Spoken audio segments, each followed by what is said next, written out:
Hey guys, welcome back to another episode of Wealthy AF. And today we're going to be talking about a special, very interesting topic, and that's understanding the sex industry. And today's guest to have this discussion with me is Annie Temple. And Annie is an erotic entrepreneur, mother, and the #1 best-selling author of Annie's Temple Business Bible for Erotic Entrepreneurs. Annie's journey of hope and healing has inspired her to share her story of empowerment, challenging societal norms about sex workers and the people who love them, as well as other common beliefs that affect people negatively. With a focus on personal growth, relationships, entrepreneurship, Annie brings a unique perspective to the podcasting world. Annie, welcome to the podcast. Really appreciate you being here. Thank you very much for having me. So, Annie, let's start with, tell us your story. How did you wind up in the sex industry? What is the sex industry? What does that mean? I mean, I got so many questions for you. I don't even know to start.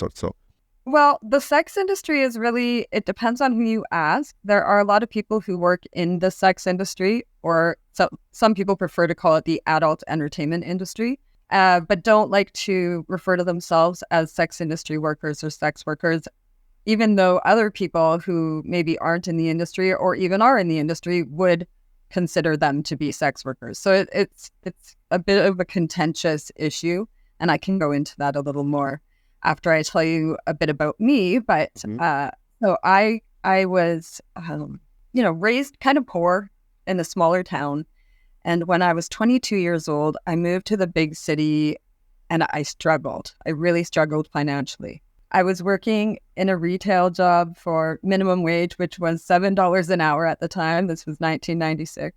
And What city was this? What big city was this? Vancouver, BC, Canada. Vancouver, okay. Been there. Beautiful city. Yeah, it is beautiful. Mm-hmm. So I moved out of my smaller town and moved to the big city, and I couldn't make ends meet. I had to actually steal some of my groceries because I couldn't feed myself. And I was feeling quite desperate, trying to find more jobs or a different job, but not getting hired. And that's when a friend of mine came to town. And at that time, she was an exotic dancer. And she suggested to me, well, why don't you try exotic dancing, even just one day a week on Sundays? You could make over $100 that day, once a week. And an extra $100 a week was a lot of money to me at that time. So I considered it. And after a few weeks of considering it, I made the decision without telling anyone. Mm-hmm. And I phoned up an agency that was on this list of numbers that my friend had given me. And that night I started working at a strip club called the Marble Arch. And I started by doing VIP dancing, which isn't like, there's different kinds of exotic dance. On stage are the people who usually are feature dancers. They get paid for their stage shows. And then the people who are walking around in the club and providing private show dances or VIP dances. And some do both, and some only do the other. But at that time, because I didn't have any costumes, I couldn't start working on stage. So I started out by VIP dancing and charging $15 a dance to dance for one song for customers in the club. And in my first night of dancing, I made more money than I did in 2 weeks at my retail job. So I was just so happy and so relieved. And the next day I quit my regular retail job and went into stripping full time at that time. So for me, it was just amazing, wonderful opportunity to be able to financially support myself and not struggle anymore. So that was how I got into the sex industry. Stayed in it, in and out of it for over 25 years. And I think a large part of the reason for that is because it was always there for me. No matter what, I could go back and make money when I needed to. Obviously took time off when I was pregnant, went to school. I had a whole bunch of different square jobs. Like I was a marketing manager for a motorcycle dealership and for a nonprofit organization. So I've done a lot of stuff. I've had 3 children. I'm a mother of 3. So yeah, and then on top of that, I've been through a lot of health issues that kind of interrupted my path along the way. Now I'm 50 years old and I am still a part of the adult entertainment industry. still working in that industry, but moving into a new field now of coaching and writing books and coaching people who want to change their lives, mostly writers, people who want to like finish their books and become self-published, that kind of thing. Awesome. So tell me how your role has evolved as a what do you call it? An erotic entrepreneur, right? Is that a sophisticated word for a stripper? Erotic entrepreneur. I consider it a sophisticated word for sex worker, and Okay. it would include anyone that really works in the sex industry. Okay. So someone who uses their sexuality to earn a living. That's how I would. A lot of people don't see sex work as a real job or as a real business, and Mhm. they look at it as something completely separate. So for me, the term erotic entrepreneur denotes that we use sensuality, but we really are entrepreneurs. So how has your role changed in the industry as you've gotten older, competing? You have 3 children. I have a wife, 4 kids, competing with younger women, tighter bodies, just nature, right? They're just better looking because naturally they're younger. The most fascinating thing about the adult entertainment industry is it's not like your mainstream entertainment industry. Stripping, yes, you can't really do stripping into your older years unless you still look extremely young, which some there are exotic dancers my age who look way younger than I do, and they're still making a great living at dancing. But for the most part, we age out of dancing, that's for sure. But for most other areas of the adult entertainment industry, age, body size, color, everything else, there's a client for everyone. There's a market for every single person. So I went from working as an exotic dancer. I did some nude modeling. I worked as a stripping waitress where I would get on stage and get naked for a song and then go out and serve beers. How else? Oh, as I got older and I went through some health issues and I ended up having major surgery and had a lot of scars, so I couldn't go back to exotic dancing anymore because that was kind of my fallback in between babies or in between jobs or even just as a side gig. I could just go to the club and hustle VIP dances. And yeah, there's a lot of women that are younger and more beautiful than me, but they don't hustle like I do. or maybe they do, but definitely I've got the hustle. But when I went through those surgeries and those health issues, my body was really disfigured, especially my stomach, very deep, noticeable scars. And I didn't feel comfortable working in the strip clubs anymore because there is a standard of beauty expected that is more along the mainstream. So at that point, I started doing massages in the strip clubs. So I would just give guys neck rubs while they watched the dancers. And I hustled and I made good money doing that. But I don't know if it's happened where you live, but around where I live, the strip clubs have been closing down at a pretty rapid rate over the last 20 years since I started. Why are they closing? I think part of it is society. Society is changing. It's becoming less tolerant of the sex industry. I feel like there's this idea that everyone who works in the sex industry is exploited and nobody wants to be seen as exploiting us. So a lot of people just out of guilt or shame or fear for those reasons won't come out and support the strip clubs. Whereas when I first started dancing at the age of 23, construction workers came in on their lunch break and stockbrokers brought their clients from every country into the strip club and entertained clients there. And it was a lot more acceptable, in our society. The 90s, yeah, for sure. Yeah. So I think that's part of it, just public perspective. And I feel a lot of that is just because of a lot of really loud negative voices that get a lot of attention in our society, unfortunately. What are some of the negative implications, or let me reframe that. What are some of the difficulties that sex workers have when engaging in romantic relationship, especially for females? So when I was a young dancer, a big, huge theme that me and most of my colleagues went through was having boyfriends who would become really jealous about our work. We used to have the payphones in the change room, and they'd be ringing off the hook with our boyfriends getting mad, and we're like, stop phoning. And, there's a lot of sex workers, if you ask them, they would say that it's difficult, if not impossible, to find a healthy and have a healthy relationship in this industry because people are so insecure and uncomfortable. Do you think that's fair, though? Do you think that's insecurity? Do you think that's, as a man, right, to think that, hey, man, my woman is going to be lap dancing and other dudes, 20 dudes, 30 dudes in a night. I'm just telling you as a dude, right? Hey, man, that's a tough pill to swallow. It takes a special kind of guy to be able to navigate that, right? And to be able to be okay with that. Like, have you ever felt as a sex worker, like, hey, this doesn't feel right to you? Have you ever had that? I think that when someone struggles with that, it is because they're internalizing the oppression of our society. Our society tells us that sex is beautiful, sacred, amazing, wonderful if it's done with one person that you love, and that it's disgusting if someone pays for it.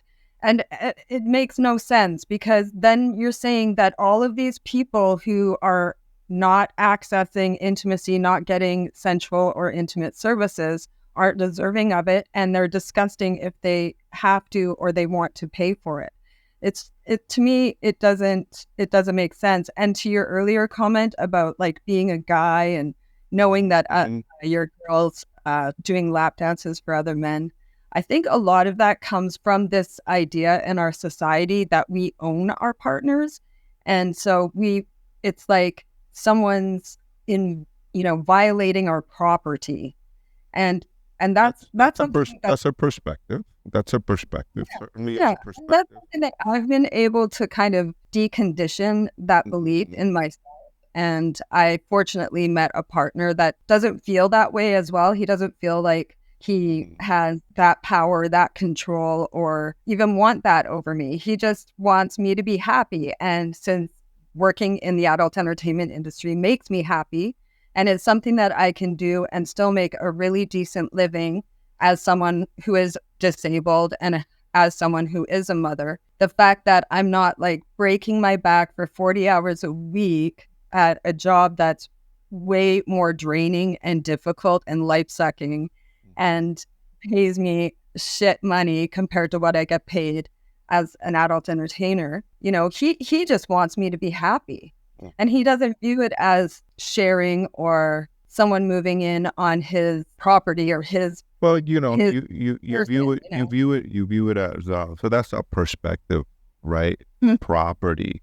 However, there's the other side to that, right? And the other side to that is a relationship is sacred, right? Like a sacred thing. And there's a belief of that too. Like there's that also, that's cool, right? And there should be mutual respect for both beliefs, and that's fine. Person isn't comfortable with their partner being a sex worker, then they shouldn't be. They shouldn't be. Exactly. Agreed. I don't think sex workers are the only people who struggle with finding partners that aren't jealous, though. I think that jealousy is like an epidemic that we have in our society, and that especially jealous people, they would go even further than getting upset over your partner doing a lap dance. They would get upset because your partner smiled at someone. Or because you text someone or something. Agreed. Or because you like the picture on social media or something. And then I think people need to understand that the person who's working in the sex industry, for us, we're not having like this relationship with our clients that is a threat to our partners. It's really just like, okay, so your nurse, say your wife is a nurse, she goes into the hospital, she has to put catheters in, she has to wipe people's asses, she has to do all these intimate things that our society says is acceptable. It's totally acceptable to do those things, but it's unacceptable to do any kind of intimate services if they're sexual or intimacy based. So to me, the problem is that people are vilifying sexuality, sensuality, intimacy. Strip clubs are one thing, they're a party atmosphere. It's more of, I think, like it's an alcohol infused party thing, and people have to be kind of in that that lifestyle and that frame of mind, or maybe it's just the only time they do it is for a stag or whatever, right? So it's different, I think, than a lot of the other kinds of services that are provided in the sex industry, because I think for the most part, especially intimacy services and online services and that kind of thing, the majority of clients are just people who are looking for some kind of connection, or they're looking to meet some kind of need that's missing in their life. And sometimes it's not a healthy need, or it's not a healthy client, but the majority of the time, they're just regular, everyday people who are just seeking connection. Tell us the weirdest story about a client, either creepy or weird. Okay. For a while, I was providing massage services, and every once in a while, like you said that at the strip club, like massaging guys. I know not that. This would be sensual massage, so out of like a studio space and oil, and the client is completely undressed. Sometimes I would get the odd guys that were into foot fetish, because I have really pretty feet. Just saying. But so I once had this client who showed up, and normally I wouldn't work in the evenings, but I was just finishing off work and this guy contacted me, and I was like, oh, I'm here anyway, so sure. But I don't usually work in the evenings because I don't like to work with clients who are inebriated. So most clients during the day, they're people who are, they're wide awake, they're sober, they're, just left work, or they have their own company or whatever. But this guy, when he arrived, I realized he had been partying. So I could tell he was like on drugs or something, but he wasn't like creepy or, sketchy or anything. He was very nice and friendly. So I decided to just go through with the booking and see how it went. And he had a foot fetish, so he wanted to massage my feet and that kind of thing. And so anyway, long story short, he was having trouble because of the drugs. And by the end of the appointment, he's lying on the floor asking me to rub my feet on his face, like his face is a doormat. Goodness. So that is nothing the weirdest thing that anyone's ever asked me to do. Well, it's not the weirdest thing anyone's asked me to do, but it's the weirdest thing anyone's asked me to do that I agreed to do. Got it. What are the most common misconceptions people hold about the sex industry, and how do they contrast with the reality that you've discovered as a sex worker? I think one of the misconceptions is that we're all exploited, that no one can consent to doing this work, that by nature it's non-consensual. And I think that a lot of people believe that. And you'll see it in social media threads. People will say, these women, it's not their fault, or, they're forced into it, or they've been abused so much they don't know any better, and that kind of thing. And then the reality is that the majority of the sex workers that I've met in my life are the most capable, competent, intelligent, driven, entrepreneurial, interesting people that you'll ever meet. And there's a massive network of sex workers around the world that are all in connection with each other, and we're all activists for the rights of sex workers. The industry is so massive, so incredibly massive, and there are so many of us, and we are just any other entrepreneur. We have, all those skills and desires that most entrepreneurs have.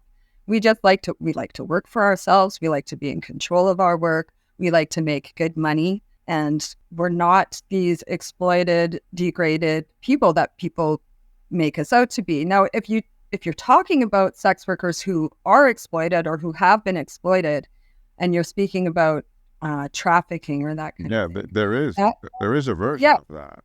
Yes, there is. Absolutely. Just like there's, labor trafficking for all kinds of different industries. Have you encountered those girls? Have you in your, I don't know, 20, 30 years in this business? I mean, I don't really have a story to tell about that because I've never encountered them in the course of my work. Okay. I've only encountered them in my activism. And these are people that I met because they were sexually exploited youth and or may have been trafficked as youth and or adults in Canada where I live. But they also became consensual sex workers as adults. Really? Yes. And so they can offer a very, very specific viewpoint of how the current trafficking policies, for instance, aren't working, aren't helping, and how they're harming a lot of people who do work in, adult consensual sex work. Like, for instance, one of the women that I've met, she said that when she was rescued by the police, she was basically abandoned immediately, given nowhere to go, given no support, dismissed, treated very poorly. Like the whole experience was terrible. It didn't put her in a position where she would actually be able to take care of herself and leave the sex industry altogether. And which is part of the reason why she got back into it later. But she also, like we were talking about consent, the ability to consent, the ability to choose who your customers are, the ability to design your business the way that you want to, that's a completely different situation than having someone else say, this is who you're going to see, this is when you're going to see them, this is how much you're going to work, this is where you're going to live, this is what you're going to do. Like it's a completely different situation. Another thing I really like to mention is that sex work is such an important industry to be available for people like me who have disabilities, because we can't hold down a regular job. And even running our own square businesses, it's a lot of work, it's a lot of energy, and it takes a lot out of us. And when you're consistently dealing with hospitalizations or surgeries or periods of time when you're just too unwell to work, it's the kind of industry that enables you to like save up the money and then get through the hard times. And so it's actually really amazing, wonderful industry for people who need it when they need it. But when you say you're an activist, there's activism. What are you guys activating on in the sex industry? I think the biggest thing globally that sex workers are fighting for is decriminalization. And there's a difference between decriminalizing decriminalization of what exactly? Of having consensual sexual intercourse for an exchange of money. So what we call prostitution, illegally prostitution, which was going to be around my next question about that. Yeah. So decriminalization would just basically take away all of the laws around the sex industry that assume that we're all being trafficked and exploited. And we believe that that's fine to take those laws away, because all of the laws that are already in place to help people who are kidnapped or controlled or forced or exploited, there are so many laws to take care of all of that stuff. We don't need separate laws for sex industry workers or their clients. A big part of the reason why we want the laws gone is because, for instance, in Canada right now, they say it's legal to be a sex worker, but it's illegal to be a sex buyer. So clients are criminalized here, but not the providers. But like try to imagine, like if you're a real estate, that doesn't make sense. It makes no sense. Like if you're trying to sell real estate, but no one's allowed to buy real estate. You know what I mean? Like it makes no sense. And it actually creates more harm, because imagine, for instance, a client looks up an ad, shows up at a place to see a sex worker, and notices that she has bruises, or she seems like she's in distress, or maybe he catches sight of someone else that looks like they're being abused or exploited in some way. That client may really want to report this, but if he does, he will be outing himself for breaking the law. And he could be, he could lose his job, he could lose his marriage, he could lose everything just for trying to help this person that is actually being sexually exploited. So by painting all clients with this brush of exploiter, pervert, et cetera, which they are clearly not, all of them, I do feel like sex workers are a target for predators, but I believe that that's because of the stigma. And I was also just going to quickly say, a lot of people say legalize sex work, but legalization would lead to a lot of regulation.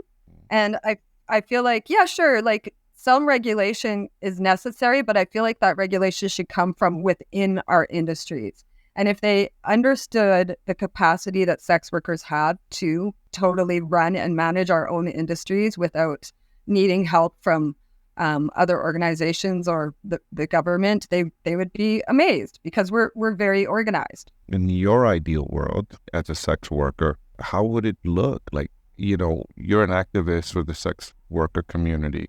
In your community, what is the ideal situation you're activating for? So what that would look like is there are no laws criminalizing sex industry workers or clients, that the crimes that are committed in the sex industry would be handled under the current laws that we already have to handle them, that there would be interaction and communication between sex workers and government, sex workers and police, sex workers and all of the organizations and agencies that have influence over us. That, like, one of the things that would be lovely is to heal this issue between police and sex workers, where sex workers are scared to call the police when they need help.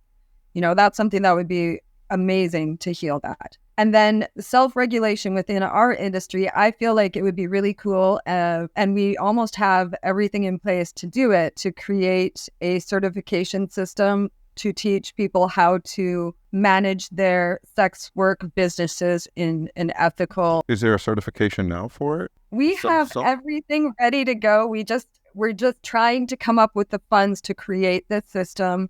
We even have buy-in from our local police. But a large part of this is contingent upon our police forces not enforcing the current laws against clients, which in BC right now, we've done a pretty good job of convincing our police officers not to enforce those laws unless we make a complaint. And so that came about because we had a lot of missing and murdered sex workers in BC, and a lot of that was ignored by the police many years ago. And so the police have kind of been forced into having communication with sex workers and learning how to handle complaints and reports around sex worker. So you say you did coaching. You say you do coaching and consulting for, I guess, younger people coming into your industry. How are you coaching someone, right? Because we see all of these documentaries, right, with predators killing sex workers, or we see all of these movies and these things that have happened in history with prostitutes and things like that, and how they get taken advantage of, and they get, they disappear, like you mentioned ago. Mm-hmm. What is the standard for you guys? Like, I'm just curious, is there some checkbox? Hey, this guy said this guy did this guy. Everybody has to do what they're comfortable with. To me, my safety is number one, the most important thing. And so even any little indication that I won't be or might not be safe, and I won't go through with it. It doesn't matter how much stress I'm under, how much financial pressure I'm under. I won't take clients if I feel even the tiniest bit of a gut reaction to them. But most sex workers have a screening process in place. And I actually have a whole chapter on it in my book, Annie Tupple's Business Bible for Erotic Entrepreneurs, because screening is really important. So some of the ways that we do it is we will put in our ad instructions on how to book with us. And so anyone who doesn't follow those instructions, we ignore. Give me an example of what those instructions look like. I'm just curious. So contact me by text message, introduce yourself, and tell me what day and time you're thinking of booking. That's simple. So yeah, that's simple, right? So tell me, I'm trying to connect the dots here. Yeah. Someone doesn't follow that, automatically makes them dangerous. Just like, tell me I'm trying to figure the connection. Is it, hey, someone texts you, now you have their phone number? What is it? Where's the connection of safety there? So with that's for me, that's about like getting the right kind of client, a client that's thoughtful, a client that reads the whole ad, a client that has manners, that treats me with respect. So that's what those boxes tick off. Then I ask for photo ID or a face photo or something that they have to give me so that I feel that's safe enough to see them alone. So if they send me their face photo, knowing that I'll share that with one person who is, we usually call it a kite string, someone who we check in with before we do our booking and we check out afterwards. And this is just for our first time or second time clients. Once we get to know our clients and we build regulars, then obviously we don't have to worry. We know which, the ones we keep are safe. But yeah, so then, we ask for other information. Some providers will have like a booking form. And so they'll get someone to fill up the whole form and ask them questions, and they can identify by the answers how they feel. Personally, I don't like guys that talk very vulgar towards me. I feel that it's disrespectful. I'm a classy woman. I want to be treated that way. So that would screen them out for me. If they just send a message, hey, or a lot of the guys are just trying to get free talk out of you. So, that's another thing, like to screen out time wasters. So there's all kinds of ways to screen people out. And I mean, I think that it's not just sex workers, but anyone who works in an environment where they're one-on-one alone with a client can be in danger and has to take these things into consideration. And you hear about it all the time about realtors being Even realtors, attacked. yeah, even female realtors, yeah. I mean, it's just a fact of being a woman, I think, and being alone with people that could be potentially predatory. And so the best thing is to weed them out before you're even alone with them. But then once you're alone with them, you have a safety plan in place, and there's ways to make it as safe as possible as you can, and obviously you can't predict everything. But like for me, I've never been assaulted. I did in the strip club. That's not completely true. I did have a guy in the strip club touch me in a private show booth when he was not supposed to touch me. But other than that, I've never had anyone assault me. And part of that, I think, is because I am very good at screening. But each time I've ever had a client that during our first appointment, I felt in any way like they were a little bit pushy or a little bit non-respectful, I put it in notes and I made sure I never take them back again. So for me, I get a very high caliber client because I'm very picky and I'm very specific. And then what I do is I make sure that those high caliber clients have the most amazing, luxurious, relaxing, wonderful experience that they could possibly have so that they'll keep coming back. Now I have a roster of, many safe, wonderful, respectful clients. What are some of the emotional challenges sex workers typically face? Mental and emotional. What are some of the mental and emotional challenges? Well, I think being judged, being stigmatized, worrying what our families will think of us when they find out what we do. That's a huge mental strain. Lying to people about our jobs. So what's the biggest lie? Like, how do you, those that lie say what? When they, hey, yeah, I mean, there's lots of jobs you can say you do. You do, right? So drug dealers will say something like, I'm an entrepreneur or whatever, right? Yeah. So what is the thing that you guys say? I mean, when I was a stripper, I used to tell my parents that I was cleaning houses for a living because that way they couldn't phone me at work or come see me at work. You find different ways. Like when you rent a place, you can't tell your landlord or you can't tell your bank. You can't tell people that you're a sex worker. So you have to say, oh, I'm a consultant. Oh, what kind of consulting do you do?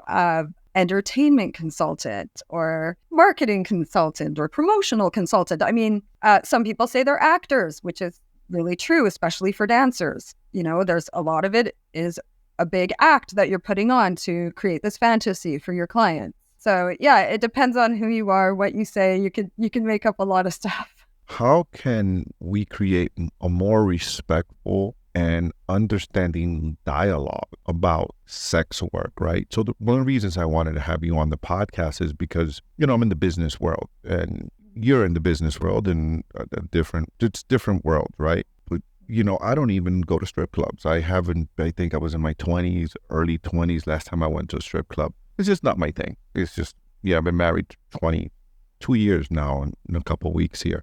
And it's just, my wife would not approve of it, but it's not my thing. It's just not my thing. I wanted to get educated and I want my audience to get educated on what is the sex industry and how does it work and the mechanics of it all. Yeah, I mean, this is one of the reasons why I am, appearing on your show. And I'm trying to get this message out to different, more mainstream audiences because sex workers, we could talk to each other and we're speaking to the choir, but it's really the larger society that doesn't understand.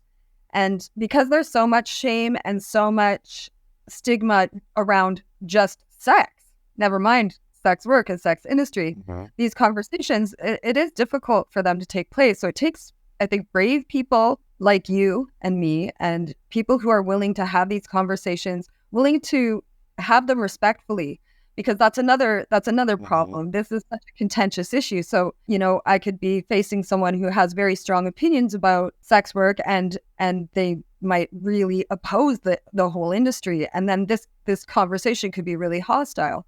But I think that if they could have the respect for me that you have, and have a respectful conversation like we're having, we could understand each other's perspectives a lot easier and come to better solutions for some of the problems like sexual exploitation and human trafficking and that kind of thing. And honestly, when sex workers are left out of these conversations, you're leaving out the experts. So Absolutely. not you specifically, but people are leaving out experts, so it's so important that people like you have people like me on your podcast and have these discussions, because I don't think that people really realize how big this industry is. Because there's career sex workers or people who stay in the industry for years like I have and or face out like I am.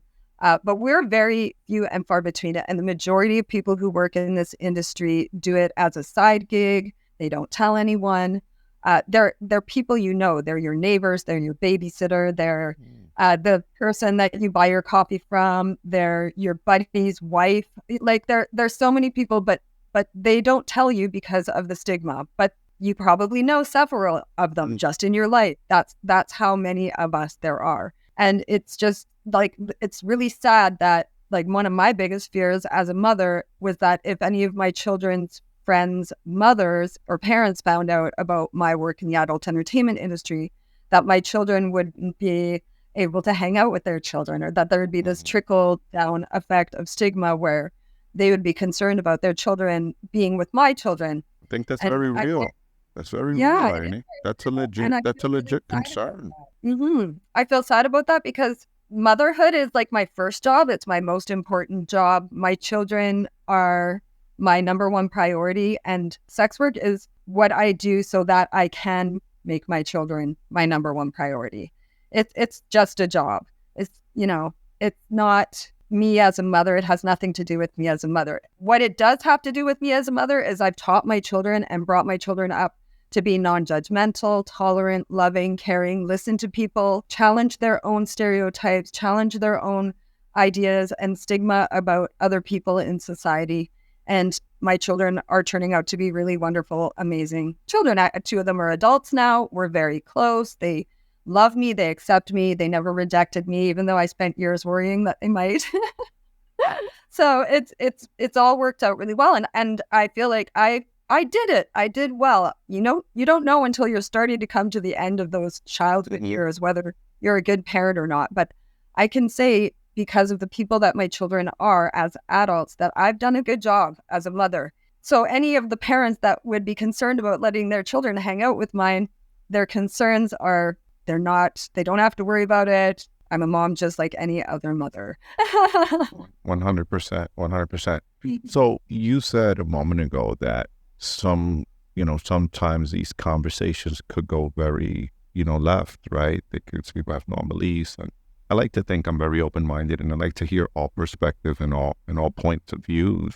Why did you choose to come on this podcast? How did you know that I wasn't going to go left on you? I do have conservative views.